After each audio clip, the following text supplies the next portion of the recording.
Best health packages up to 80% discount. Tirumala Diagnostics. నమస్తే రజిత గారు. నమస్తే ఉషా. ప్రతి ఆడపిల్ల ప్రేమలో పడ్డామని ఫీల్ అవుతూ ఉంటుంటారు. అసలు నిజమైన ప్రేమ అంటే ఏంటి? అండ్ దాంతోపాటు ఒకసారి ప్రేమలో పడిన తర్వాత సైకలాజికల్గా చూసుకున్నా, లేదు అంటే బిహేవియర్ పరంగా చూసుకున్నా, ఫిజికల్గా చూసుకున్నా ఎటువంటి చేంజెస్ని అనుభూతి చెందుతుంది అంటారు? అసలు దాన్ని ఏ విధంగా ఐడెంటిఫై చేయొచ్చు? యాక్చువల్గా ఎలా అంటే నాకు తెలిసి రానున్న తరాలు కానీ ఇప్పుడు టీనేజర్స్ కానీ మీరు సుమన్ టీవీలో చేసే వీడియోస్ చూసినట్టయితే ఒక ఒక డిక్షనరీ అంటారు కదా, అలా అవుద్దేమో అనిపిస్తుంది Usha. The way you guys are taking content, అంటే మీరు అడిగే క్వశ్చన్స్, అంటే పిల్లల్ని పెంచడం ఎలా, ఏం ఫుడ్ పెట్టాలి, అలా అడుగుతుంటారు కదా కాలేజ్. సో కెరియర్ వైజ్ బాగా చేస్తారు ఎపిసోడ్స్. అండ్ ఇది one of the important question for teenagers especially. ఎందుకంటే ఈ కాలంలో ఏమవుతుందంటే ప్రేమలో పడడం అంటే వాళ్ళది ప్రేమ కాదా అనే ఒక భయము, ఎవరితో డిస్కషన్ చేయాలన్నా ఒకటి అడ్వాంటేజ్ తీసుకుంటారని, పేరెంట్స్తో డిస్కస్ చేయలేని పరిస్థితి, వాళ్ళు భయపడతారని. ఫ్రెండ్స్తో కూడా చాలా వరకు షేర్ చెయ్యరు అమ్మాయిలు, అబ్బాయిలు చేస్తారు కానీ అమ్మాయిలు చెయ్యరు. సో వాళ్ళు ఈ చెక్ లిస్ట్ కనుక చూసుకున్నట్టయితే మీరు అన్నట్టు వాళ్ళకు ఒక డిక్షనరీ లాగా, ఒక గైడ్ లాగా హెల్ప్ అవుతుందేమో నా వంతు ప్రయత్నం అయితే చెప్తాను నేను. యాజ్ ఎ సైకాలజీలో మనము చాలామంది అమ్మాయిల్ని చేయటం కానీ కౌన్సిలింగ్, ఆ తర్వాత మేబ్ సైకాలజీలో చూసిన ప్రకారంగానే ఐ విల్ టెల్ కొన్ని ఇంపార్టెంట్ పాయింట్. అసలు ప్రేమ అంటే ఏంటి మేడం అని అడిగారు. సో ఈ ప్రేమ అంటే ఏంటి అని అంటే సింపుల్. ఎప్పుడైతే సెన్స్ ఆఫ్ రెస్పాన్సిబిలిటీస్తో ఉన్నారో ఆపోజిట్ వ్యక్తి, రెస్పాన్సిబిలిటీ అంటే ఏంటి మేడం? ఫర్ ఎగ్జాంపుల్, నువ్వు కరెక్ట్ టైంకి రీచ్ అవుతున్నావా ఇంటికి, లేకపోతే తిన్నావా. పొసెసివ్ ఇంపోజింగ్ వేరు, దాచుకొని అంటే రెస్పాన్సిబుల్. నాది అంటే ఎంత జాగ్రత్తగా పెట్టుకుంటాం, బొమ్మ వేరే వాడిదైతే ఏం చేస్తాం. సో ఆ డిఫరెన్స్ చూడండి. అలా రెస్పాన్సిబిలిటీతో ఉండడం. కబుక్కున ఒక తప్పు ఏదైనా జరుగుతుండొచ్చు. ఫర్ ఎగ్జాంపుల్, వస్తా అన్న టైంకి రాకపోవడము, లేదా ఏదైనా ఒక చిన్న తప్పులు మానవ సహజం. ఆ రిలేషన్స్ ఏదైనా తప్పు చేసినప్పుడు ఆ టైంకి కాస్త కోపపడినా ఆ తర్వాత ఫర్గివ్ చేయడం కానీ, పదే పదే దాన్నే పట్టుకొని అదే పనిగా అబ్యూస్ చేయడము, అనరాని మాటలు అవ్వడం, అది ఇన్ఫాక్చుయేషన్. అట్రాక్షన్, ఫిజికల్ అట్రాక్షన్తో వచ్చే వాళ్ళ బిహేవియర్కి దీనికి కూడా మనము డిఫరెన్సెస్ చెప్పుతూ వెళ్దాం. సో ఎప్పుడైతే ఈ ఫర్గివింగ్ నేచర్ ఉంటుందో, ఆ తర్వాత ఆ అమ్మాయి మీద నిజంగా ప్రేమ ఉంటే, మోస్ట్లీ అంటే నేను మోస్ట్లీ అని చెప్పడం కరెక్టా కాదా కానీ అదొక ప్రకృతికి సంబంధించింది. ఏంటంటే అమ్మాయి చాలా వరకు తక్కువ ప్రపోజ్ చేయడం, రేషియోని తీసుకుంటే అబ్బాయిలదే ఎక్కువ ఉంటుంది. ఎందుకు అంటే అమ్మాయికి ఇష్టమైనా కూడా అదొక రాంటి ప్రైడ్ అహా ఉంటుంది, నన్ను వాళ్ళే వచ్చి అలా చాలామంది లవ్ పోగొట్టుకున్న వాళ్ళు కూడా ఉన్నారంట, నేను అడగను అందుకని అని. సో కాబట్టికే ఈ అమ్మాయి ఎప్పుడైతే అంటే ఒప్పుకుంటుందో అతను ప్రేమించిన అని చెప్పినప్పుడు ఆ గ్రాటిట్యూడ్ ఉంటుంది. సో ఇలా ఒక రెస్పాన్సిబిలిటీ తీసుకోండి, ఒక ఫర్గివింగ్ నేర్చుకోండి, ఇలాంటి ఏవైతే ఉంటుందో దాన్ని లవ్గా కన్సిడర్ చేయొచ్చు.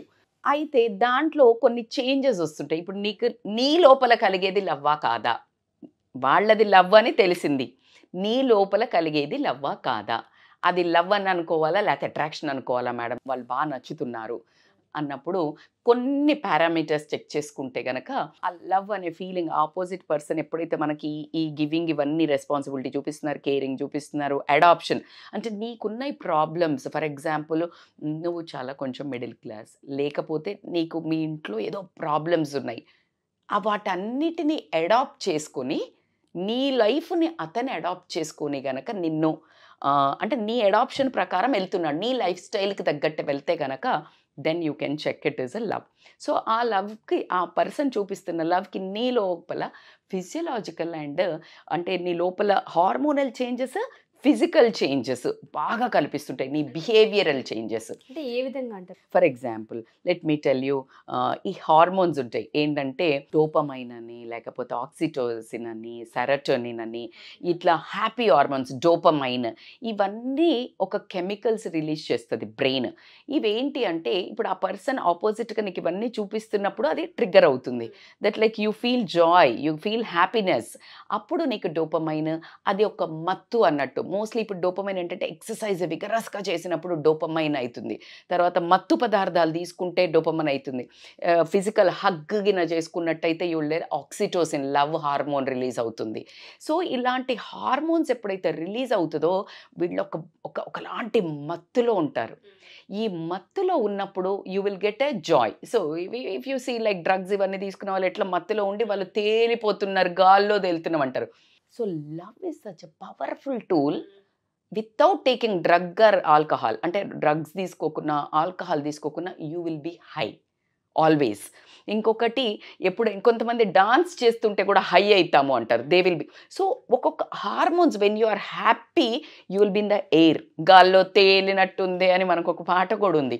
సో అవన్నీ జోక్స్ కాదు, ఇట్ ఈస్ అ ఫిజికల్గా నీకు అవన్నీ జరుగుతాయి. కాబట్టికే ఆ పిల్లలకి ఆ తర్వాత వచ్చే నెక్స్ట్ది ఏముంటుందంటే, ఎలా తెలుస్తుంది మేడం అని అంటే, అమ్మాయిలు అన్నాక సరే ప్రేమించకపోయినా ఎలా తెలుస్తుంది అంటే, ఇప్పుడు పెళ్లి చేసుకున్నాకైనా ఒక new person, that person is loving you అని తెలిసినప్పుడు హార్ట్ బీట్ పెరగడం కానివ్వండి. ఇప్పుడు నేను ఫస్ట్ పెళ్లి చేసుకున్నప్పుడు కూడా ఎవరు చూడనప్పుడు కూడా నాకు తెలిసి పెద్ద వాళ్ళని ముసలి వాళ్ళని అడిగిన, అంటే ఏజ్లో 30-40 ఏళ్ళ ఫస్ట్ మీ తాతను కానీ మీ అమ్మమ్మను కానీ చూసినప్పుడు ఏమనిపించింది అంటే, ఖచ్చితంగా it is a human tendency that heart rate will go up. అలాగే ప్యూపిల్ డైలేషన్ అంటారు. అంటే నువ్వు గమనించు, అంటే ఎవరైనా మీ స్టాఫ్లో కూడా అబ్జర్వ్ చెయ్యి ఉషా, స్టాఫ్లో కానీ మీకు తెలిసిన రిలేషన్లు ఎవరిద్దరైనా ప్రేమించుకున్న వాళ్ళని చూస్తే ఆ ప్రేమించుకున్న వ్యక్తి రాగానే కళ్ళు ఇలా తిప్పడం, ఇలా కళ్ళు ఇలా పెద్దగా, దట్ ప్యూపిల్ విల్ డైలేట్. కరెక్ట్గా సెన్స్ చేయటం అని ఉంటే గనక ఈ అమ్మాయి లవ్లో ఉంది, ఆ ప్రేమించిన వ్యక్తి ఇక్కడికి వచ్చాడని అయితే చెప్పచ్చు gun షాట్గా.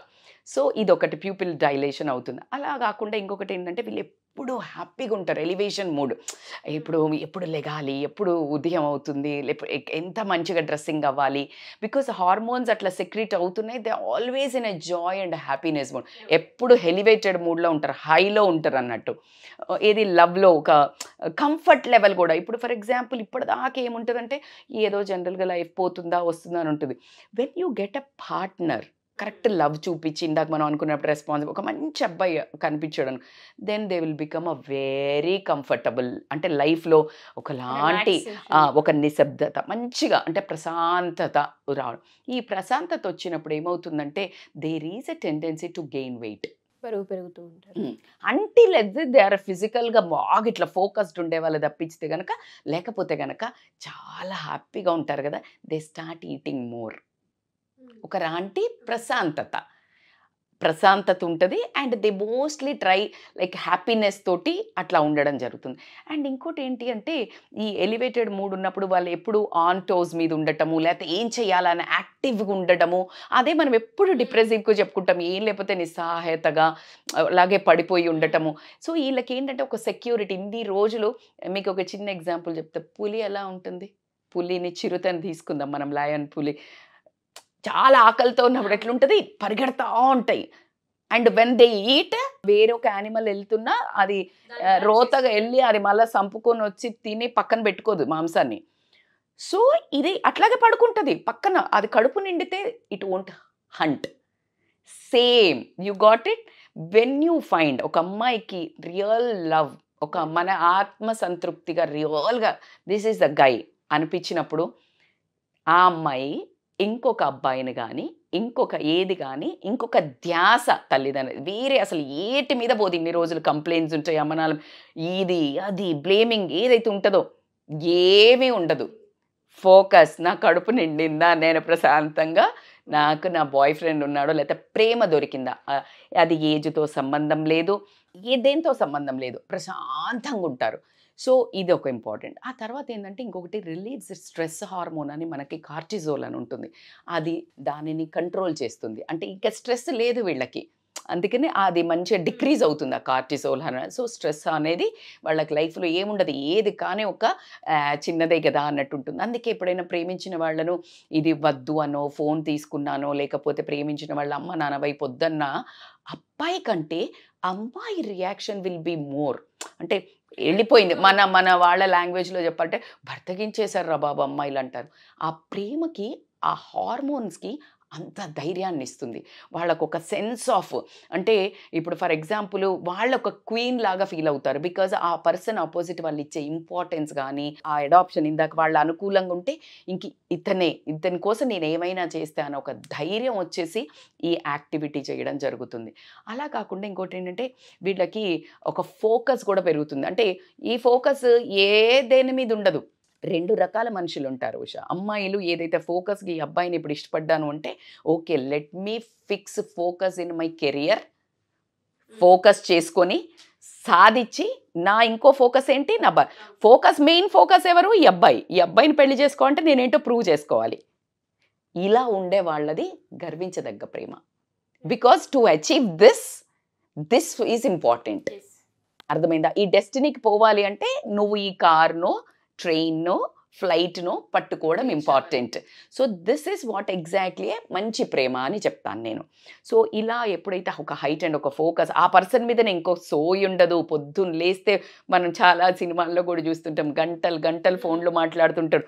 Single agenda that person, ఇంకా ఫోకస్ హోల్ లైఫ్ అంతా వాళ్ళే ప్రపంచంగా మారిపోతుంది. ఎప్పుడైతే ఈ ప్రేమలో ఉంటారు ఫర్ ఎగ్జాంపుల్, వాళ్ళకి తిండి అంటే ఒక ఎక్స్పీరియన్స్ అవ్వాలనిపిస్తుంది. ఏంటి, ఇప్పుడు చాలామంది గర్ల్ ఫ్రెండ్స్ ఉంటారు లేదా పేరెంట్స్ ఉంటారు, వాళ్ళతో వెళ్ళాలనిపించదు ఎక్కడికి కానీ, ఈ పర్సన్ తోటే వెళ్ళాలనిపిస్తుంది. ఒక ప్లేస్ తీసుకోండి, మనం చాలా మూవీస్లో కూడా చదువుతాను, మన ఇద్దరిది కలిసి స్పెండ్ చేసిన మూమెంట్స్ ప్లేసెస్ అని వెళ్తారు.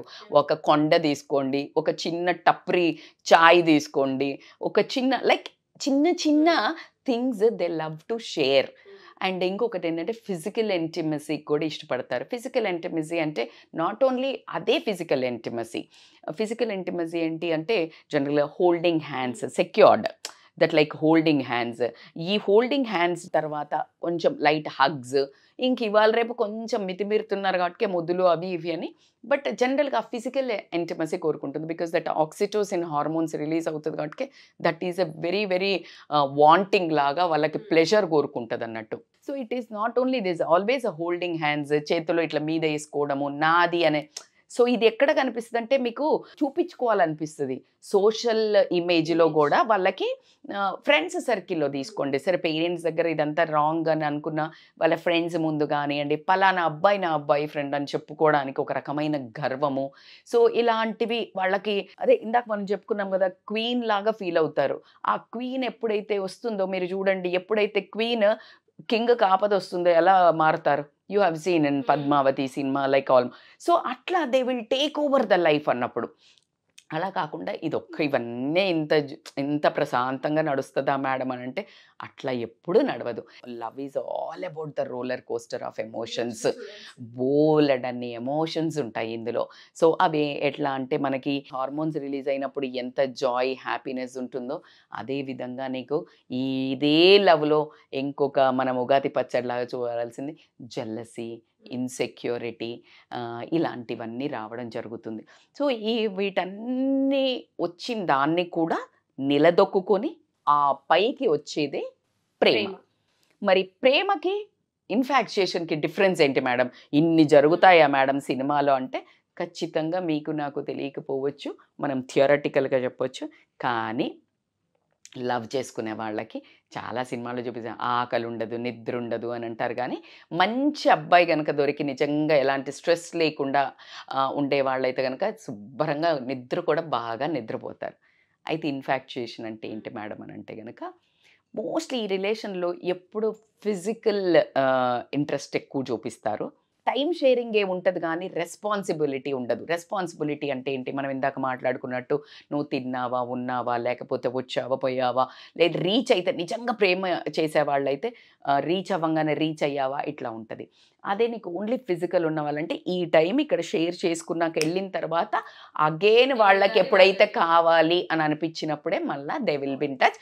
అప్పుడు మళ్ళీ జుజుబీ మాటలు ఉంటాయి, మళ్ళీ ప్రేమ బిస్కెట్లు ఉంటాయి, అదంతా వేరే ఉంటుంది. బికాజ్ ఏదో అయింది అది, బట్ ఆ కన్సిస్టెన్సీ ఆఫ్ కేరింగ్ మాత్రం ఉండదు.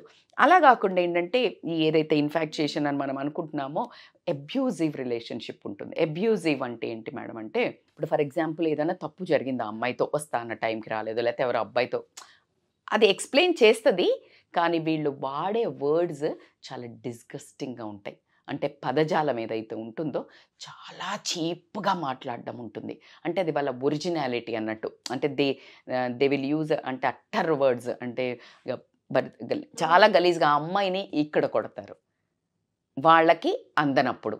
అలా కాకుండా ఏమవుతుందంటే కొంచెం ఇంకా చూసుకోవాలంటే they will become psychic and they start అంటే చెయ్యి చేసుకోవడం కానీ, లేకపోతే చాలా రివెంజ్ మోడ్లోకి వెళ్తారు. అంటే వాళ్ళది ఇన్ఫాక్చుయేషన్ కాదు, ఇప్పుడు లవ్ అనుకోకుండా ఇన్ఫాక్చుయేషన్ అని ఆ అమ్మాయి వాళ్ళతో ప్రేమగా ఉంటుంది అనుకోండి, అర్థమైపోయింది ఫర్ ఎగ్జాంపుల్ ఏంటి ఇది ఇన్ఫాక్చుయేషన్ అని, అమ్మో వీడు నన్నేమో ఎక్స్ప్లాయిట్ చేస్తున్నాడు అని ఆ అమ్మాయి జాగ్రత్త పడింది. Then they will start revenge mode. Revenge mode ఎట్లా, అబ్యూజివ్ మాట్లాడడం కానివ్వండి, లేకపోతే ఈ అమ్మాయి ఎప్పుడో కొంచెం ఏదన్నా కొంచెం సంధించినట్టయితే అవి యూజ్ చేసి మాట్లాడడం కానివ్వండి.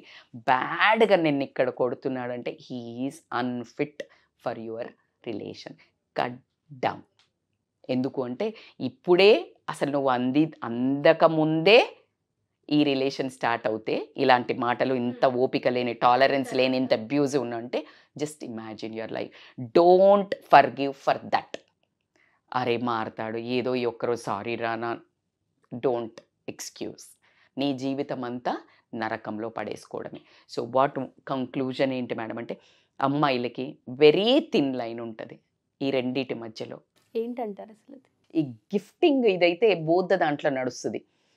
గిఫ్ట్లు ఇవ్వడము అంటే నీకు ఒక రకమైన బ్రెయిన్ యాక్టివిటీ నడుస్తుంటుంది అన్నట్టు. ఈ బ్రెయిన్ యాక్టివిటీ ఎట్లా ఉంటుందంటే బ్రెయిన్లో కూడా హార్మోనల్ చేంజెస్ అవుతుంటాయి. సో ఆల్టర్డ్ బ్రెయిన్ యాక్టివిటీ అంటారు. ఇది ఏంటంటే వీళ్ళకి ఎప్పుడైతే ఆ బ్రెయిన్లో హార్మోనల్ చేంజెస్ జరుగుతుందో దే లైక్ గిఫ్టింగ్. అందుకే అమ్మాయిలను పడేయాలి అంటే సింపుల్ ఏంది, గిఫ్టింగ్. ఒక పువ్వు ఇచ్చిన చాలు అంటుంటారు. సో గిఫ్టింగ్ కానీ, పొగట్టం కానీ, ఇలాంటివన్నీ ఎక్కువ కోరుకుంటూ ఉంటుంది ఆ టైంలో. Pleasure, joy, happiness, praising, gift, rewards. So ఇలాంటివన్నీ ప్రతి ఒక్కళ్ళకి జరుగుతుంది. అయితే అందుకే అంటున్నా, ఇప్పుడు అమ్మాయిలు అంత తెలివి తక్కువలేమి కాదు. ఇది బేసికల్గా అడ్వాన్స్ లెవెల్లో మనం ఇంకా డీప్గా మాట్లాడుకుంటవచ్చు మనము ఉషా. కానీ ఇక్కడ వరకు ఏంటి అంటే, మరి అమ్మాయిలు చక్కగా ఉన్నారా మేడం, అబ్బాయిలను ఎక్స్ప్లెయిన్ చేస్తలేరా అని అంటే వేయకండి, చెప్తా నెక్స్ట్ ఎపిసోడ్స్ అవి కూడా ఉన్నాయి. బట్ కమింగ్ టు ద అమ్మాయిలకైనా, ఎందుకంటే మనం అట్లాంటి అబ్బాయిల్ని కూడా చూస్తున్నాం కాబట్టికే. So what we're like about to tell is, please find the difference. మనం ఇప్పుడు బోలెడన్ని చెప్పాము. సెన్స్ ఆఫ్ రెస్పాన్సిబిలిటీ ఉందా, గ్రాటిట్యూడ్ ఉందా, నీకు వాల్యూ ఇస్తున్నాడా, ఫర్గివింగ్ నేచర్ ఉందా, అడాప్ట్ చేసుకుంటున్నాడా నీ లైఫ్ని. నీకు బయటికి రావాలని కుదరట్లేదు, ఎందుకంటే నువ్వు you are a respectable family నుంచి ఉన్నావు, లేకపోతే నీకు ఎగ్జామ్ ఉంది, లేకపోతే నీకు ఆ రోజు ఫంక్షన్ ఉంది, లేకపోతే నీకు ఏదో ఉంది, నేను ఇంట్లో పంపించరు, యూనిట్ దట్స్ ఓకేరా. లేదు, ఎలా అయినా రాని టార్చర్ చేసి బయటికి తెప్పిస్తున్నారు. So they are not adapting your life. It is not a love. Because నువ్వు ఇలా వచ్చేసినా కూడా రేపొద్దున ఎప్పుడో నీ మీద వేరే ఇంప్రెషన్ ఉంటుంది. What your this behaviour will effect in your future relation. Even though నువ్వు ఈ అబ్బాయిని ప్రేమ చేసుకున్నా కూడా, ప్రేమించి కూడా పెళ్లి చేసుకున్నా కూడా, ఎక్కడో నీలో ఉన్న ఈ రెబల్ నేచర్ని ఎక్కడో ఒక దగ్గర వాడటం జరుగుతుంది, నీ మీద ట్రస్ట్ ఇష్యూస్ రావడం జరుగుతుంది. So be very careful when you are falling in love. ప్రేమలో పడుతున్నావు, ప్రేమను ఫస్ట్ అర్థం చేసుకో. నువ్వు పడ్డా కూడా నీ హార్మోనల్ చేంజెస్ని నిగ్రహంగా పట్టి, ఆ పర్సన్ రియల్గా నీ మీద ప్రేమ చూస్తున్నట్టయితే మాత్రం ప్రొసీడ్. ఏది పేరెంట్స్కి చెప్పి పద్ధతిగా, ఎప్పుడైతే పేరెంట్స్కి ఇలా అర్థమయ్యేటట్టు ఒక మంచి అబ్బాయిని కనుక చూపిస్తావో, నాకు తెలిసి వాళ్ళు రేపు తల్లిదండ్రులు చాలా మెచ్యూర్డ్ అయ్యారు. మీ కమ్యూనిటీకి సరిపోయే వాళ్ళను నేను క్యాస్ట్ అని కూడా చెప్పా, వాటప్ అని చెప్తాను. బికాజ్ అక్కడే డిఫరెన్స్ వస్తాయి. క్యాస్ట్తో అసలు ఎప్పుడు ప్రాబ్లం ఉండదు. ఓన్లీ పెరిగే వాతావరణాన్ని బట్టే ఆ డిఫరెన్స్ ఆఫ్ ఒపీనియన్స్ వచ్చి గొడవలు అవుతాయని పేరెంట్స్ భయపడతారు. కానీ సో నేను ఒక్కటే రిక్వెస్ట్ చేసేది అండ్ వార్న్ చేసేది కూడా ఏంటి అంటే, find the difference between that attraction and your love and balance. ఆ థిన్ లైన్ని అర్థం చేసుకొని బ్యాలెన్స్ చేసుకోమని చెప్తాను. Thank you ma'am. Thank you so much. Thank you so much Usha.